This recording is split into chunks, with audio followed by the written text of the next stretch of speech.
നമസ്കാരം. STV evening ന്യൂസിലേക്ക് സ്വാഗതം. ഞാൻ അജയ് വിജയൻ. പ്രധാന വാർത്തകൾ. പാഞ്ഞാൽ മണലാടി പ്രദേശങ്ങളിലെ ആരാധനാലയങ്ങളിൽ കവർച്ച. മോഷണം നടന്നത് മണലാടി മഹാവിഷ്ണു ക്ഷേത്രത്തിലും പാഞ്ഞാൽ സെന്റ് ജോസഫ് ദേവാലയത്തിലും. അന്വേഷണം ഊർജിതമാക്കി ചെറുതുരുത്തി പോലീസ്. മങ്കര കല്ലൂരിൽ കാട്ടുപന്നിയെ പിടികൂടാൻ വൈദ്യുതിക്കണിയൊരുക്കിയെന്ന പരാതിയിൽ അന്വേഷണവുമായി പോലീസ്. ലീവ് സറണ്ടറും വേതന പരിഷ്കാരവും ഉൾപ്പെടെ വിവിധ ആവശ്യങ്ങൾ ഉന്നയിച്ച് പാലക്കാട് DDE ഓഫീസിന് മുന്നിൽ റിസോഴ്സ് അധ്യാപകരുടെ ധർണ സമരം KRTA നേതൃത്വത്തിൽ. കേരളത്തിന്റെ മുന്നേറ്റം തടയാനുള്ള കേന്ദ്ര ഗൂഢാലോചനയ്ക്കെതിരെ കരുതൽ വേണമെന്ന് KD പ്രസേനൻ MLA. സ്കൂൾ ഉച്ചഭക്ഷണ പദ്ധതി കരാറുകാരെ ഏൽപ്പിക്കാൻ സർക്കാർ തലത്തിൽ ഗൂഢനീക്കമെന്ന് സ്കൂൾ പാചക തൊഴിലാളി സംഘടന HMS. കമ്മ്യൂണിറ്റി കിച്ചൺ തന്നെ കരാർവൽക്കരണത്തിന്റെ ഭാഗമെന്നും ആരോപണം. ഉച്ചഭക്ഷണ വിതരണ മേഖലയിലെ പ്രശ്ന പരിഹാരത്തിനായി നടത്തിയ വനിതാ കമ്മീഷൻ സിറ്റിംഗിൽ തൊഴിലാളികളുടെ പ്രശ്നങ്ങൾ അവതരിപ്പിക്കാൻ അനുമതി നൽകിയില്ലെന്നും പരാതി. പട്ടാമ്പി പാലത്തിന്റെ കൈവരികൾ പുനഃസ്ഥാപിക്കുന്ന പ്രവൃത്തി പുരോഗമിക്കുന്നു. പ്രവൃത്തി ആരംഭിച്ചത് കഴിഞ്ഞ രാത്രി. കുന്നംകുളത്ത് ഇരുമ്പ് കമ്പികൾ ഇറക്കുന്നതിനിടെ ക്രെയിൻ മറിഞ്ഞു വീണു. വൻ ദുരന്തമൊഴിവായത് തലനാടിരയ്ക്ക്. പെരുമ്പിലാവിൽ നിയന്ത്രണം വിട്ട കാർ മതിലിൽ ഇടിച്ചുമറിഞ്ഞ് യാത്രക്കാരിക്ക് പരിക്ക്. വാർത്തകൾ വിശദമായി. പാഞ്ഞാൽ മണലാടി പ്രദേശങ്ങളിലെ ആരാധനാലയങ്ങൾ കേന്ദ്രീകരിച്ച് മോഷണം. മണലാടി മഹാവിഷ്ണു ക്ഷേത്രത്തിലും പാഞ്ഞാൽ സെന്റ് ജോസഫ് ദേവാലയത്തിലുമാണ് മോഷണം നടന്നത്. സംഭവത്തിൽ അന്വേഷണം ഊർജിതമാക്കി ചെറുതുരുത്തി പോലീസ്. മണലാടി മഹാവിഷ്ണു ക്ഷേത്രത്തിൽ ഭണ്ഡാരവും വഴിപാട് കൗണ്ടറും കുത്തിത്തുറന്നാണ് പണം കവർന്നിരിക്കുന്നത്. തിടപ്പള്ളിയിലെ സ്റ്റോർ റൂമിന്റെ വാതിലും തുറന്നിട്ട നിലയിലാണ്. രാവിലെ ക്ഷേത്രം തുറക്കാൻ എത്തിയവരാണ് മോഷണ വിവരം ആദ്യം അറിയുന്നത്. ഞാൻ മണലാടി ക്ഷേത്രത്തിൻ്റെ ചുമതല സംഘടനാ കമ്മിറ്റിയുടെ പ്രസിഡന്റാണ്. ഇന്ന് രാവിലെ ക്ഷേത്ര മേൽശാന്തി നടത്താൻ വേണ്ടി വന്നപ്പോൾ ക്ഷേത്രത്തിൻ്റെ പൂട്ടുകൾ പൊട്ടിച്ച് ഉള്ളിൽ കടന്ന് കള്ളം കയറിയിട്ട് ഭണ്ഡാരം മോഷ്ടിച്ച നിലയിലാണ്. തുടർന്ന് വഴിപാട് കൗണ്ടറും ബ്രേക്ക് ചെയ്ത് കണ്ടു. നോക്കുമ്പോൾ നമുക്ക് കുറച്ച് പൈസയുടെ സാമ്പത്തിക നഷ്ടങ്ങൾ ഉണ്ടായിട്ടുണ്ട്. ചെറുതുരുത്തി SI AR നിഖിലിന്റെ നേതൃത്വത്തിലുള്ള ഉദ്യോഗസ്ഥർ സ്ഥലത്തെത്തി പരിശോധന നടത്തി അന്വേഷണം ആരംഭിച്ചു. പാഞ്ഞാൽ സെന്റ് ജോസഫ് ദേവാലയത്തിലെ കപ്പേള കുത്തിത്തുറന്നാണ് മോഷണം നടന്നിരിക്കുന്നത്. രാത്രി 2:30 നടന്ന മോഷണത്തിന്റെ ദൃശ്യങ്ങൾ തൊട്ടടുത്ത വ്യാപാര സ്ഥാപനത്തിലെ CCTVയിൽ പതിഞ്ഞിട്ടുണ്ട്. പിക്കാസ് ഉപയോഗിച്ച് പൂട്ട് തല്ലി തകർക്കുന്ന ദൃശ്യങ്ങളാണ് CCTV ക്യാമറയിൽ ദൃശ്യമായിട്ടുള്ളത്. തൊട്ടടുത്തുള്ള തട്ടുകടയുടെ നിരീക്ഷണ ക്യാമറ മോഷ്ടാവ് അപഹരിച്ചിട്ടുമുണ്ട്. വ്യാപാര സ്ഥാപനങ്ങളിലും മോഷണശ്രമം നടന്നതായാണ് വിവരങ്ങൾ. ഇതിനു മുൻപും മേഖലയിലെ ക്രിസ്ത്യൻ ദേവാലയങ്ങളിൽ മോഷണം നടന്നിട്ടുണ്ട്. ചെറുതുരുത്തി പോലീസ് അന്വേഷണം ഊർജിതമാക്കി. News bureau, Cheruthuruthy. കേരളം ഒരു രംഗത്തും മുന്നേറാൻ പാടില്ലെന്ന സമീപനത്തിന്റെ ഭാഗമായാണ് കേന്ദ്ര സർക്കാർ കേരളത്തിന്റെ വിഹിതം വെട്ടിക്കുറയ്ക്കുന്നതെന്ന് KD പ്രസേനൻ MLA. വിവിധ ആവശ്യങ്ങൾ ഉന്നയിച്ച് Kerala resource teachers association Palakkad DDE ഓഫീസിന് മുന്നിൽ നടത്തിയ ധർണാ സമരം ഉദ്ഘാടനം ചെയ്ത് സംസാരിക്കുകയായിരുന്നു അദ്ദേഹം. സാമ്പത്തിക ഞെരുക്കത്തിനിടയിലും കേരളം വിവിധ മേഖലകളിൽ വളർച്ചയിലാണെന്ന് KD പ്രസേനൻ MLA ചൂണ്ടിക്കാട്ടി. മുമ്പെങ്ങുമില്ലാത്ത വിധം വിദ്യാഭ്യാസ മേഖലയിൽ നിരവധി പദ്ധതികൾ നടപ്പാക്കി. ഇതിന്റെ ഭാഗമായി പൊതുവിദ്യാഭ്യാസ രംഗം ശക്തി പ്രാപിച്ചു. എന്നാൽ SSA ഫണ്ട്, ഉച്ചഭക്ഷണ ഫണ്ട് എന്നിവയെല്ലാം കേന്ദ്രം വെട്ടിക്കുറയ്ക്കുകയും ഇല്ലാതാക്കുകയും ചെയ്തെന്നും MLA കുറ്റപ്പെടുത്തി. അതുമായി ബന്ധപ്പെട്ട് മന്ത്രി മറുപടി രേഖപ്പെടുത്തുമ്പോൾ അദ്ദേഹം അവസാനമായി പറഞ്ഞു വെച്ചത് ഈ വിഷയം വളരെ ജനുവിനാണ്. കേരളത്തിലെ ഏറ്റവും പ്രാധാന്യം അർഹിക്കുന്ന ഭിന്നശേഷി വിഭാഗത്തിലുള്ള കുട്ടികളെ, പുതുതലമുറയെ പൊതുസമൂഹത്തിൻ്റെ പൊതുധാരയിലേക്ക് ഉയർത്തിക്കൊണ്ടുവരുന്നതിനോടൊപ്പം ഈ നാടിൻ്റെ സമഗ്രമായ വികസനത്തിന് അവരുടെ വിഭിന്നമായ ശേഷികളെ ഉപയോഗപ്പെടുത്താൻ സ്പെഷ്യൽ എഡ്യൂക്കേറ്റർമാരുടെ സേവനം എത്രമാത്രം വലുതാണ് എന്ന് മന്ത്രി അവിടെ സൂചിപ്പിക്കുകയാണ്. അതിൻ്റെ എല്ലാം ഭാഗമായി ഇവിടെ കേരളീയ സമൂഹം അംഗീകരിച്ച ഗാദർ കമ്മിറ്റി റിപ്പോർട്ട്, കമ്മീഷന്റെ റിപ്പോർട്ട് ഉൾപ്പെടെയുള്ള കാര്യങ്ങളെ അവലംബിച്ചുകൊണ്ട് കേരള ധനവകുപ്പ് ഇതുമായി ബന്ധപ്പെട്ടുകൊണ്ടുള്ള പരിശോധനയിലാണ് ഇപ്പോൾ ഏർപ്പെട്ടു വരുന്നതെന്നും ധനവകുപ്പിൻ്റെ അംഗീകാരം ലഭിക്കുന്ന മുറയ്ക്ക് സഭയിൽ ഉന്നയിക്കപ്പെട്ട സ്പെഷ്യൽ എഡ്യൂക്കേറ്ററുമായി ബന്ധപ്പെട്ട് ഉന്നയിക്കപ്പെട്ട ഇന്നിവിടെ നമ്മൾ പ്രതിപാദിക്കുന്ന പല വിഷയങ്ങൾ ഉൾപ്പെടെ ഉള്ളതിന് പരിഹാരം കണ്ടെത്താൻ വേണ്ടി കഴിയും. ലീവ് സറണ്ടർ അനുവദിക്കുക, വേതനം പരിഷ്കരിക്കുക, അധ്യാപക ആനുകൂല്യങ്ങൾ കരാർ ജീവനക്കാർക്കും നൽകുക തുടങ്ങിയ ആവശ്യങ്ങൾ ഉന്നയിച്ചായിരുന്നു KRTA ധർണ. ജില്ലാ പ്രസിഡന്റ് ജിഷ അധ്യക്ഷത വഹിച്ചു. KSTA ജില്ലാ secretary MR Mahesh Kumar, DYFI സംസ്ഥാന കമ്മിറ്റി അംഗം Riyasuddin, K Prasad, Deepa Joseph, S Vipin, Arunkumar, KS സംഗീത എന്നിവർ പ്രസംഗിച്ചു. News bureau, Palakkad. മങ്കര ഗ്രാമപഞ്ചായത്തിലെ കല്ലൂർ പുന്നകൃഷിയിൽ കാട്ടുപന്നിയെ പിടികൂടാനായി അനധികൃത വൈദ്യുത കെണിയൊരുക്കിയതായി പരാതി. സംഭവത്തിൽ പോലീസ് അന്വേഷണം ഊർജിതമാക്കി. കല്ലൂർ പുന്നകൃഷി ക്ഷേത്രത്തിന് സമീപവും ഒരു സ്വകാര്യ വ്യക്തിയുടെ ആൾതാമസമില്ലാത്ത പറമ്പിലും അയ്യർമലയിൽ കനാലിനോടുള്ള വനപ്രദേശത്തുമായിട്ടാണ് ചെറു കമ്പികൾ ഉപയോഗിച്ച് കുറ്റിയടിച്ച് വൈദ്യുതി വലിച്ചിരിക്കുന്നത്. രാവിലെ കൂൻ പറിക്കാനായി എത്തുന്നവരാണ് ഇക്കാര്യം ആദ്യം കണ്ടത്. തുടർന്ന് മങ്കര സ്പെഷ്യൽ ബ്രാഞ്ച് ഉദ്യോഗസ്ഥരായ CM ഇബ്രാഹിം, സുരേഷ് എന്നിവർ രാവിലെ തന്നെ സ്ഥലത്തെത്തി അന്വേഷണം നടത്തി ബന്ധപ്പെട്ട വകുപ്പുകളെ വിവരം ധരിപ്പിക്കുകയായിരുന്നു. തുടർന്ന് രാത്രിയോടെ വനം വകുപ്പ്, പറളി KCB, മങ്കര പോലീസ് എന്നിവർ സ്ഥലത്തെത്തി പരിശോധന നടത്തി. 2 ബൈക്കുകൾ സമീപത്തു നിന്നും കസ്റ്റഡിയിലെടുത്തിട്ടുണ്ട്. നിരവധി ആളുകൾ കൂൺപറിക്കാനായി സഞ്ചരിക്കുന്ന ഭാഗങ്ങളിലാണ് ഇത്തരം അനധികൃതമായി വൈദ്യുതി പ്രവഹിപ്പിച്ച് കാട്ടുപന്നികളെ പിടികൂടുന്നത്. KCB ഉദ്യോഗസ്ഥർ സ്ഥലത്തെത്തി വൈദ്യുതി വിച്ഛേദിച്ച് കമ്പികൾ പിഴുതുമാറ്റി. News bureau, Pathiripala. കുന്നംകുളത്ത് ഇരുമ്പ് കമ്പികൾ ഇറക്കുന്നതിനിടെ ക്രെയിൻ മറിഞ്ഞു വീണു. ആർക്കും പരിക്കില്ല. രാവിലെ 11 മണിയോടെയായിരുന്നു അപകടം. കുന്നംകുളം താലൂക്ക് ആശുപത്രിയുടെ നിർമ്മാണ പ്രവൃത്തികൾക്കായി കൊണ്ടുവന്ന ഇരുമ്പ് കമ്പികൾ ലോറിയിൽ നിന്ന് ഇറക്കുന്നതിനിടെയാണ് ക്രെയിൻ മറിഞ്ഞു വീണത്. ശനിയാഴ്ച രാവിലെ 11 മണിയോടെ നഗരസഭാ ഓഫീസിന് പിറകുവശത്തെ റൺവേ റോഡിലായിരുന്നു അപകടം. ഗുരുവായൂർ ഭാഗത്തു നിന്നെത്തിയ ക്രെയിനാണ് അപകടത്തിൽപ്പെട്ടത്. റോഡരികിൽ ചരിവുള്ള ഭാഗത്ത് നിർത്തിയിട്ടിരുന്ന ക്രെയിൻ കമ്പികൾ ഇറക്കുന്നതിനിടെ കമ്പികൾ ഒരു വശത്തേക്ക് ഉലഞ്ഞതിനെ തുടർന്ന് മറിയുകയായിരുന്നുവെന്ന് ദൃക്സാക്ഷികൾ പറഞ്ഞു.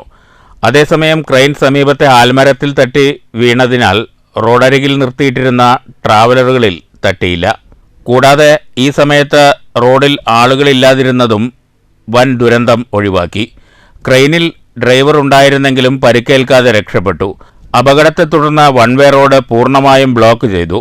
തുടർന്ന് 2 ക്രെയിനുകൾ എത്തി മറിഞ്ഞ ക്രെയിൻ ഉയർത്തി മാറ്റിയതോടെയാണ് ഗതാഗതം പുനഃസ്ഥാപിച്ചത്. News bureau, Thrissur.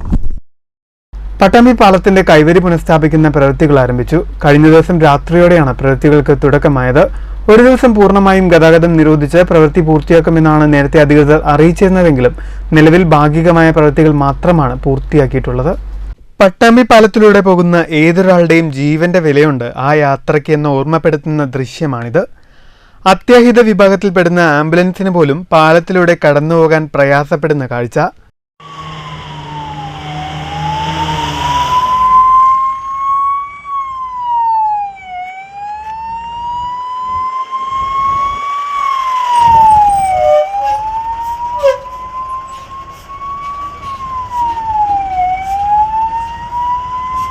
ഇക്കഴിഞ്ഞ പ്രളയത്തിലാണ് പട്ടാമ്പി പാലത്തിന്റെ കൈവരികൾ തകർന്നത്. ഇതോടെ പാലത്തിലൂടെയുള്ള യാത്ര അനിശ്ചിതത്വത്തിലായിരുന്നു. തുടർന്ന് ഡ്രമ്മുകൾ കയർകെട്ടി താൽക്കാലിക സുരക്ഷയൊരുക്കി കാൽനടയാത്ര ആരംഭിച്ചു. തുടർന്നുള്ള പ്രതിഷേധങ്ങൾക്കൊടുവിൽ ഒരു സമയം ഒരു ഭാഗത്തു നിന്നുള്ള വാഹന ഗതാഗതവും ആരംഭിച്ചു. എന്നാലും പാലത്തിന്റെ കൈവരി നിർമ്മാണം നീണ്ടുപോകുന്നതോടെ ടൗണിൽ വലിയ തോതിൽ ഗതാഗതക്കുരുക്കിനും സാക്ഷ്യം വഹിക്കുന്നുണ്ട്. ഇത് പട്ടാമ്പിയിലെത്തുന്ന വാഹനയാത്രക്കാർക്ക് ഏറെ ദുരിതം സൃഷ്ടിച്ചുകൊണ്ടിരിക്കുകയാണ്. പാലത്തിന്റെ കൈവരി നിർമ്മാണവുമായി ബന്ധപ്പെട്ട് നിരവധി സമര കോലാഹലങ്ങളും പട്ടാമ്പിയിൽ അരങ്ങേറി. തുടർന്നാണ് ഇക്കഴിഞ്ഞ 22-ാം തീയതി ടെൻഡർ നടപടി പൂർത്തിയാക്കി പാലക്കാട് സ്വദേശി പ്രവൃത്തികൾ ഏറ്റെടുത്തത്. കഴിഞ്ഞ ദിവസം രാത്രിയോടെയാണ് കൈവരി പുനഃസ്ഥാപിക്കുന്ന പ്രവൃത്തികൾ ആരംഭിച്ചത്. ശനിയാഴ്ച രാവിലെ 6 മണി വരെ പൂർണ്ണമായി ഗതാഗതം നിരോധിച്ചായിരുന്നു പ്രവൃത്തികൾ. തൃത്താല ഭാഗത്തു നിന്നും ഒരു വശത്തെ കുറച്ചു ദൂരമുള്ള കൈവരി സ്ഥാപിക്കുന്ന പ്രവൃത്തിയാണ് കഴിഞ്ഞ ദിവസം നടത്തിയത്. ഒരു ദിവസം പൂർണ്ണമായി ഗതാഗതം നിരോധിച്ച് പണി പൂർത്തിയാക്കുമെന്ന് അധികൃതർ പറഞ്ഞെങ്കിലും പകുതി പോലും പൂർത്തിയാവാത്ത പ്രവൃത്തികൾക്ക് ഇനിയും എത്ര ദിവസം കാത്തിരിക്കേണ്ടി വരുമെന്ന ആശങ്കയിലാണ് ജനങ്ങൾ. എന്തായാലും പട്ടാമ്പിയുടെ ഗതാഗതക്കുരുക്കിന് പരിഹാരം കാണാൻ പുതിയ പാലം വരണമെന്ന ആവശ്യവും ശക്തമാണ്. News bureau, Pattambi. പെരുമ്പിലാവ് കരിക്കോട് നിയന്ത്രണം വിട്ട കാർ മതിലിൽ ഇടിച്ചു മറിഞ്ഞു. അപകടത്തിൽ കാറിലുണ്ടായിരുന്ന സ്ത്രീക്ക് പരിക്കേറ്റു. പഴഞ്ഞി കോട്ടൂൽ സ്വദേശി മുബാറക് ഓടിച്ചിരുന്ന കാറാണ് അപകടത്തിൽപ്പെട്ടത്. ശനിയാഴ്ച പുലർച്ചെ കരിക്കാട് KK റീജൻസിക്ക് സമീപമാണ് അപകടമുണ്ടായത്. ശക്തമായ മഴയിൽ കാറിന്റെ ടയർ തെന്നിമാറി സമീപത്തെ വീട്ടുമതിലിൽ ഇടിച്ച് മറിയുകയായിരുന്നു. ഇടിയുടെ ആഘാതത്തിൽ വീടിന് മുന്നിൽ നിർത്തിയിട്ടിരുന്ന സ്കൂട്ടറുകൾക്കും കേടുപാടുകൾ സംഭവിച്ചു. അപകടത്തെ തുടർന്ന് പരിക്കേറ്റവരെ പെരുമ്പിലാവ് റെഡ് ഓൺ ആംബുലൻസ് പ്രവർത്തകൻ ഹാഷിറിന്റെയും നാട്ടുകാരുടെയും നേതൃത്വത്തിൽ പെരുമ്പിലാവിലെ സ്വകാര്യ ആശുപത്രിയിൽ പ്രവേശിപ്പിച്ചു. അപകടത്തിൽ കാർ പൂർണ്ണമായും തകർന്നു. കുന്നംകുളം പോലീസ് മേൽ നടപടികൾ സ്വീകരിച്ചു. News bureau, Thrissur. പൂക്കാട്ടുകുന്ന് റോഡിലെ വെള്ളക്കെട്ട് പ്രശ്നത്തിന് പരിഹാരം കാണണമെന്നാവശ്യപ്പെട്ട് പേരൂർ മേഖലാ കോൺഗ്രസ് കമ്മിറ്റിയുടെ നേതൃത്വത്തിൽ പ്രവർത്തകർ റോഡ് ഉപരോധിച്ചു. ഉപരോധ സമരം block Congress president NK Jayarajan ഉദ്ഘാടനം ചെയ്തു. പൂക്കാട്ടുകുന്ന് റോഡിലെ നവീകരിച്ച അഴുക്കുചാൽ നിർമ്മാണത്തിലെ അപാകത പരിഹരിച്ച് റോഡിലെ വെള്ളക്കെട്ട് നീക്കണമെന്നാവശ്യപ്പെട്ടാണ് പ്രവർത്തകർ ഉപരോധ സമരം നടത്തിയത്. പ്രവർത്തനത്തിന്റെ പേരിലും വ്യാപകമായ രീതിയിലുള്ള അഴിമതിയാണ് നടന്നുകൊണ്ടിരിക്കുന്നത്. ഈ അഴിമതിക്കെതിരായിട്ടുള്ള പോരാട്ടം ഇന്നും നാളെയും കൊണ്ട് അവസാനിക്കുന്നില്ല. ഇവിടെ നമുക്കറിയാം, കുടിവെള്ള പദ്ധതിയുമായി ബന്ധപ്പെട്ട് വലിയ ഒരു മുന്നേറ്റം കഴിഞ്ഞ ഭരണസമിതിയുടെ നേതൃത്വത്തിൽ ഇവിടെ നടപ്പിലാക്കാൻ സാധിച്ചു. SLEC 1, അതിനുശേഷം SLEC 2 എന്ന പേരിൽ ഒരു കുടിവെള്ള പദ്ധതി നടപ്പിലാക്കുവാൻ വേണ്ടി 5 കോടി രൂപയാണ് ഈ പഞ്ചായത്ത് ചെലവഴിച്ചത്. ആ 5 കോടി രൂപ എവിടെ പോയി എന്നത് കണ്ടെത്തേണ്ടതായിട്ടുണ്ട്.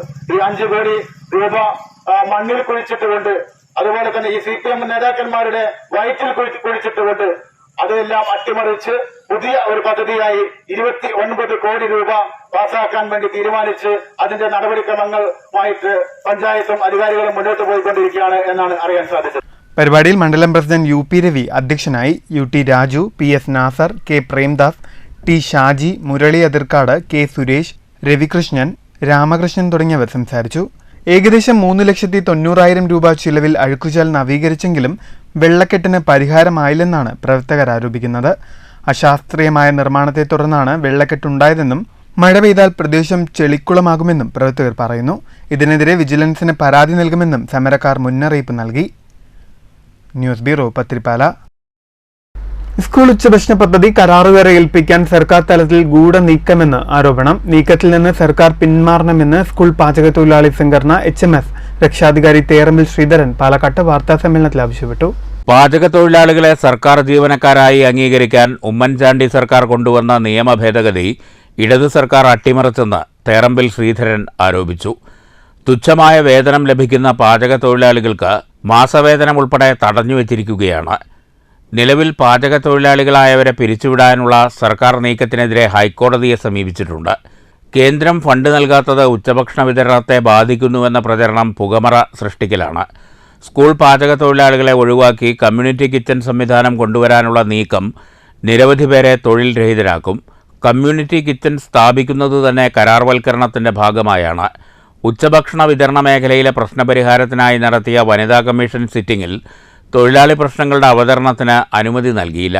മാത്രമല്ല, നിരവധി പേരെ തൊഴിൽ രഹിതരാക്കുന്ന കമ്മ്യൂണിറ്റി കിച്ചൺ സംവിധാനത്തിനാണ് വനിതാ കമ്മീഷൻ ഊന്നൽ നൽകുന്നത്.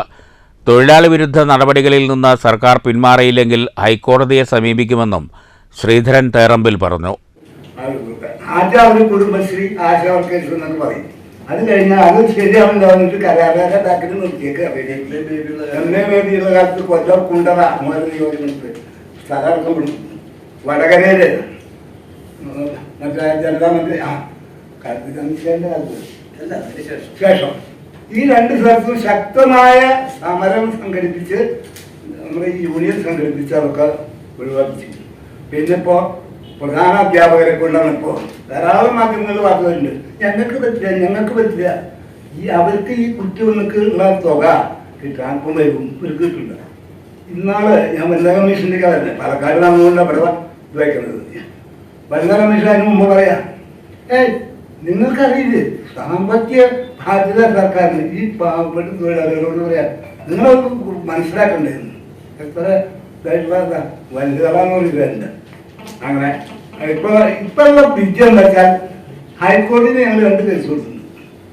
ഒന്ന്, ഇതിനു മുമ്പേ പിണറായി വിജയൻ സർക്കാരിന്റെ ആദ്യ ഘട്ടത്തില് വരെ 60 വയസ്സായാലും പിരിച്ചുവിടാൻ വേണ്ടി ഈ വേനലവധിക്കാലത്തൊക്കെ എല്ലാ AO ഓഫീസിലും ലിസ്റ്റൊക്കെ ഉണ്ടാക്കി റെഡിയാക്കി വെച്ചു. ആ അടുത്ത ജൂണിൽ 7 കൊല്ലം 8 കൊല്ലമായി ആ ലിസ്റ്റ് വെച്ച് എല്ലാവരും ഒഴിവാക്കി അവരുടെ ആൾക്കാരെ കയറ്റാൻ അത് ലിസ്റ്റ് ഉണ്ടാക്കി. അത് നമ്മൾ മനസ്സിലറിഞ്ഞ് കോടതി പോയി. അത് വെച്ച് തമ്പാൻ തോമസ് മുഖേന കേസ് കൊടുത്തു, സ്റ്റേ വാങ്ങി. സംസ്ഥാന general secretary G Shanavas, Vilayodi Venugopal, ജില്ലാ president C Thankamani, secretary Sumitha Subramanian എന്നിവരും വാർത്താസമ്മേളനത്തിൽ പങ്കെടുത്തു. News bureau, Palakkad. മണ്ണൂർ ഗ്രാമപഞ്ചായത്തിൽ ഏക്കർ കണക്കിന് നെൽവയലുകൾ തരിശായി കിടക്കുമ്പോൾ തന്റെ കൃഷിഭൂമി മാത്രം ചൂണ്ടിക്കാട്ടി പഞ്ചായത്തിന് മുന്നിൽ തനിക്കെതിരെ ബോർഡ് സ്ഥാപിച്ച CPI നടപടി CPIയുടെ രാഷ്ട്രീയ പാപ്പരത്വം മൂലമാണെന്ന പരിഹാസവുമായി മണ്ണൂർ ഗ്രാമപഞ്ചായത്ത് അംഗം VM അൻവർ സാദിഖ്. ഇടതുപക്ഷ സർക്കാരിന്റെ ഭൂമി തരം മാറ്റുന്ന നയത്തോട് മണ്ണൂരിലെ CPI എതിരാണെന്നാണ് ഇതിലൂടെ മനസ്സിലാക്കാൻ സാധിക്കുന്നതെന്ന് VM അൻവർ സാദിഖ് വാർത്താസമ്മേളനത്തിൽ പറഞ്ഞു. തനിക്കെതിരെ ഒരു വിഷയവും ഉന്നയിക്കാനില്ലാത്തതിനാലാണ് തന്റെ വയലിനെക്കുറിച്ച് മാത്രമായി CPIയുടെ കർഷക തൊഴിലാളി സംഘടനയുടെ പേരിൽ മണ്ണൂർ പഞ്ചായത്തിന് മുന്നിൽ തന്റെ പേരെഴുതിയ ബോർഡ് സ്ഥാപിച്ചിട്ടുള്ളതെന്നും കാലാവസ്ഥാ വ്യതിയാനം മൂലം നഷ്ടം സംഭവിച്ച ഒട്ടനവധി കർഷകർ പഞ്ചായത്തിൽ കൃഷിഭൂമി തരിശിട്ടിട്ടുണ്ട്. മണ്ണൂരിലെ ന്യൂനപക്ഷ വിരുദ്ധരായ ചില CPI നേതാക്കളുടെ ന്യൂനപക്ഷ വിരുദ്ധതയാണ് ഇതിലൂടെ പുറത്തുവരുന്നതെന്നും അൻവർ സാദിഖ് പറഞ്ഞു. മണ്ണൂർ പഞ്ചായത്തിലെ CPIയിലെ ഒരു വിഭാഗം ആളുകൾ ഇടതുപക്ഷ സർക്കാരിന് എതിരായിട്ടാണ് പ്രവർത്തിക്കുന്നത് എന്നാണ് എനിക്ക് പറയാനുള്ളത്. മണ്ണൂർ പഞ്ചായത്ത് ചുരുങ്ങിയ കാലം കൊണ്ട് നേതൃത്വത്തെ അനുസരിക്കാതെ ചെയ്തതുകൊണ്ട്, കഴിഞ്ഞ പഞ്ചായത്ത് തെരഞ്ഞെടുപ്പിൽ ഒറ്റയ്ക്ക് നിന്നതുകൊണ്ട് കനത്ത പരാജയം ഏറ്റുവാങ്ങിയിട്ടും അവർ പാഠം പഠിച്ചില്ല എന്നുള്ളതാണ്. ഇപ്പൊ പഞ്ചായത്ത് മുന്നിൽ എനിക്കെതിരെ വെച്ച ബോർഡ് ഇടതുപക്ഷ സർക്കാരിന്റെ നയമാണ് ഭൂമി തരം മാറ്റുക എന്നുള്ളത്. ആ നയത്തിനെതിരാണ് അവർ വ്യക്തിപരമായി എൻ്റെ പേര് വെച്ച് എന്നെ അപഹാസ്യരാക്കാൻ, എന്നെയും എൻ്റെ പാർട്ടിയെയും അപഹാസ്യമാക്കാൻ. മണ്ണൂർ പഞ്ചായത്തിൽ ഇന്ത്യൻ യൂണിയൻ മുസ്ലിം ലീഗിന്റെ ജനസ്വാധീനവും വ്യക്തിപരമായ എൻ്റെ വളർച്ചയും അതിൽ അസൂയ കൊണ്ട് പൊതുവെ ന്യൂനപക്ഷ വിരുദ്ധരായ CPIയിലെ ഒരു വിഭാഗം നേതാക്കന്മാരുടെ ധിക്കാരമാണ് ഈ രാഷ്ട്രീയ പാപ്പരത്വത്തോടു കൂടിയിട്ടുള്ള ഈ പഞ്ചായത്തിന് മുന്നിൽ വ്യക്തിപരമായി എൻ്റെ പേര് വെച്ചിട്ടുള്ള board. News bureau, Pathirippala. Thrikkadeeri Thiruvalayanad Bhagavathi ക്ഷേത്രം മണ്ഡപം നവീകരിച്ചു. നവീകരിച്ച ദേവീപ്രസാദം മണ്ഡപ സമർപ്പണം Malabar Devaswom board president MR Murali നിർവഹിച്ചു.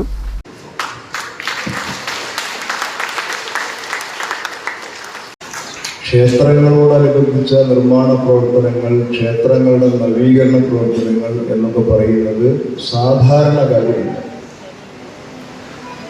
ക്ഷേത്രങ്ങൾ നമ്മുടെ ചരിത്രത്തിൻ്റെയും സംസ്കാരത്തിൻ്റെയും അവിഭാജ്യ ഭാഗമാണ്. ഞാനിവിടെ വന്നപ്പോൾ അന്വേഷിച്ചു, എത്ര കൊല്ലത്തെ പഴക്കമുണ്ടാവും ക്ഷേത്രത്തിന്? 100 കണക്കിന് കൊല്ലങ്ങളുടെ പഴക്കമുണ്ടാവും. ആരാണ് പ്രതിഷ്ഠ നടത്തിയത്, എന്നു മുതലാണ് ക്ഷേത്രമായി മാറിയത് എന്നതിൻ്റെ കൃത്യമായ കണക്കൊന്നും നമ്മുടെ കയ്യിലില്ല. വിശ്വാസമനുസരിച്ച് തലമുറയായി കൈമാറി വരുന്ന വിശ്വാസങ്ങൾ മാത്രമാണ് നമ്മുടെ കയ്യിലുള്ളത്. മണ്ഡപ സമർപ്പണത്തോടനുബന്ധിച്ച് ഗണപതി ഹോമം, പാലുകാച്ചൽ എന്നിവയുണ്ടായി. അപർണ രാജീവിന്റെ ഈശ്വര പ്രാർത്ഥനയോടെയാണ് ചടങ്ങുകൾക്ക് ആരംഭമായത്. ദേവസ്വം മാനേജർ M പങ്കജാക്ഷൻ സ്വാഗതം പറഞ്ഞു. ക്ഷേത്രം പ്രസിഡന്റ് PG മുരളീധരൻ അധ്യക്ഷത വഹിച്ചു. പാലക്കാട് മാത്തൂർ ശ്രീശങ്കര അദ്വൈതാശ്രമം മഠാധിപതി ദേവാനന്ദപുരി അനുഗ്രഹ പ്രഭാഷണം നടത്തി. CMN trust chairman Pampavasan Nair വിശിഷ്ടാതിഥിയായിരുന്നു. ട്രഷറർ CN ഗോപാലകൃഷ്ണൻ വരവ് ചെലവ് കണക്ക് അവതരിപ്പിച്ചു. പാലക്കാട് രാമപുരം ദേവസ്വം ക്ഷേത്രം മുൻ മാനേജർ KK രഘുനാഥ്, ക്ഷേത്രം രക്ഷാധികാരി PC Bhaskaran, doctor KE Vatsala, Chathankandath doctor C Usha, Shantadas, KP Sasidharan തുടങ്ങിയവർ പ്രസംഗിച്ചു. കരാറുകാരൻ P വിജയകൃഷ്ണനെ ചടങ്ങിൽ ഉപഹാരം നൽകി ആദരിച്ചു. ഇളവൻമഠം മോഹൻദാസനുണ്ണി നന്ദി പറഞ്ഞു. പുതിയ മണ്ഡപത്തിൽ PC ഭാസ്കരന്റെ ശതാഭിഷേകത്തോടനുബന്ധിച്ച് പ്രസാദവൂട്ടുമുണ്ടായി. News bureau, Ottapalam. ചരമം. മനുശ്ശേരി കോന്നനാത്ത് വീട്ടിൽ പരേതനായ ശങ്കരനാരായണന്റെ ഭാര്യ നാണിക്കുട്ടിയമ്മ നിര്യാതയായി. 79 വയസ്സായിരുന്നു. മക്കൾ KP മുരളീധരൻ, സർള, മരുമക്കൾ ഉഷാകുമാരി, പരേതനായ വേണു. പ്രധാന വാർത്തകൾ വീണ്ടും. പാഞ്ഞാൽ മണലാടി പ്രദേശങ്ങളിലെ ആരാധനാലയങ്ങളിൽ കവർച്ച. മോഷണം നടന്നത് മണലാടി മഹാവിഷ്ണു ക്ഷേത്രത്തിലും പാഞ്ഞാൽ സെന്റ് ജോസഫ് ദേവാലയത്തിലും. അന്വേഷണം ഊർജിതമാക്കി ചെറുതുരുത്തി പോലീസ്. മങ്കര കല്ലൂരിൽ കാട്ടുപന്നിയെ പിടികൂടാൻ വൈദ്യുതിക്കണിയൊരുക്കിയെന്ന പരാതിയിൽ അന്വേഷണവുമായി പോലീസ്. ലീവ് സറണ്ടറും വേതന പരിഷ്കാരവും ഉൾപ്പെടെ വിവിധ ആവശ്യങ്ങൾ ഉന്നയിച്ച് പാലക്കാട് DDE ഓഫീസിന് മുന്നിൽ റിസോഴ്സ് അധ്യാപകരുടെ ധർണ സമരം KRTA നേതൃത്വത്തിൽ. കേരളത്തിന്റെ മുന്നേറ്റം തടയാനുള്ള കേന്ദ്ര ഗൂഢാലോചനയ്ക്കെതിരെ കരുതൽ വേണമെന്ന് KD പ്രസേനൻ MLA. സ്കൂൾ ഉച്ചഭക്ഷണ പദ്ധതി കരാറുകാരെ ഏൽപ്പിക്കാൻ സർക്കാർ തലത്തിൽ ഗൂഢ നീക്കമെന്ന് സ്കൂൾ പാചക തൊഴിലാളി സംഘടന HMS. കമ്മ്യൂണിറ്റി കിച്ചൺ തന്നെ കരാർവൽക്കരണത്തിന്റെ ഭാഗമെന്നും ആരോപണം. ഉച്ചഭക്ഷണ വിതരണ മേഖലയിലെ പ്രശ്ന പരിഹാരത്തിനായി നടത്തിയ വനിതാ കമ്മീഷൻ സിറ്റിംഗിൽ തൊഴിലാളികളുടെ പ്രശ്നങ്ങൾ അവതരിപ്പിക്കാൻ അനുമതി നൽകിയില്ലെന്നും പരാതി. പട്ടാമ്പി പാലത്തിന്റെ കൈവരികൾ പുനഃസ്ഥാപിക്കുന്ന പ്രവൃത്തി പുരോഗമിക്കുന്നു. പ്രവൃത്തി ആരംഭിച്ചത് കഴിഞ്ഞ രാത്രി. കുന്നംകുളത്ത് ഇരുമ്പ് കമ്പികൾ ഇറക്കുന്നതിനിടെ ക്രെയിൻ മറിഞ്ഞു വീണു. വൻ ദുരന്തമൊഴിവായത് തലനാടിരയ്ക്ക്. പെരുമ്പിലാവിൽ നിയന്ത്രണം വിട്ട കാർ മതിലിൽ ഇടിച്ചുമറിഞ്ഞ് യാത്രക്കാരിക്ക് പരിക്ക്. ഈ വാർത്താ ബുള്ളറ്റിൻ സമാപിക്കുന്നു. നമസ്കാരം.